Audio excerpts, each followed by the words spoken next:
ഇത് നിന്റെ സ്വപ്നങ്ങളുടെ ലോകമാണ്. ഇത് ശരിക്കും സ്വർഗമാണോ?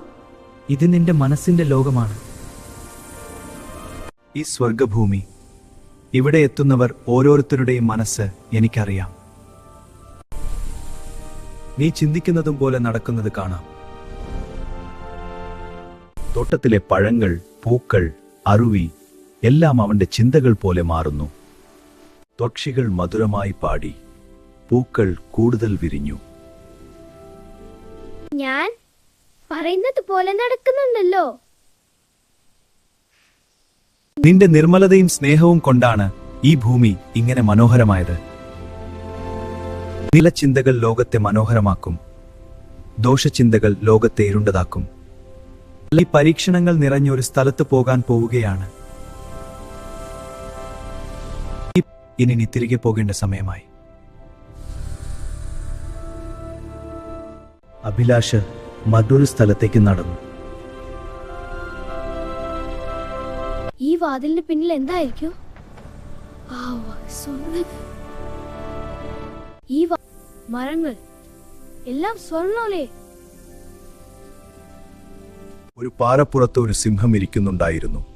ആ സിംഹത്തിന്റെ കണ്ണുകൾ നീല നിറമാണ്. എന്താണ് നടക്കുന്നത്?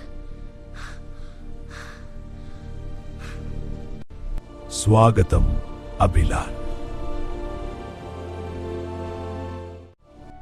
നീ എന്റെ കൂട്ടുകാരനാണോ? അഭിലാഷ് തന്റെ സുഹൃത്തായ സിംഹത്തിന്റെ പുറത്ത് കയറി കാട്ടിലൂടെ യാത്ര തുടങ്ങി.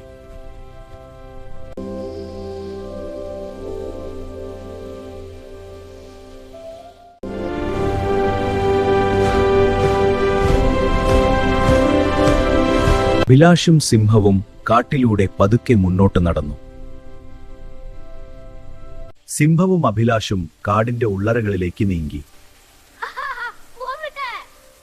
വഴിയിൽ വെച്ച് അവർ ഒരു കൂട്ടം ആനകളെ കാണുന്നു. ആനകൾ തുമ്പിക്കൈ ഉയർത്തി അഭിലാഷിനെ വണങ്ങി.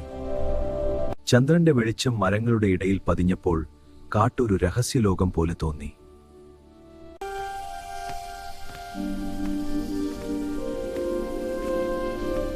യാത്രക്കൊടുവിൽ ക്ഷീണിച്ച അഭിലാഷ് സിംഹത്തിന്റെ രോമങ്ങൾക്കിടയിൽ തലചായ്ച്ചുറങ്ങി.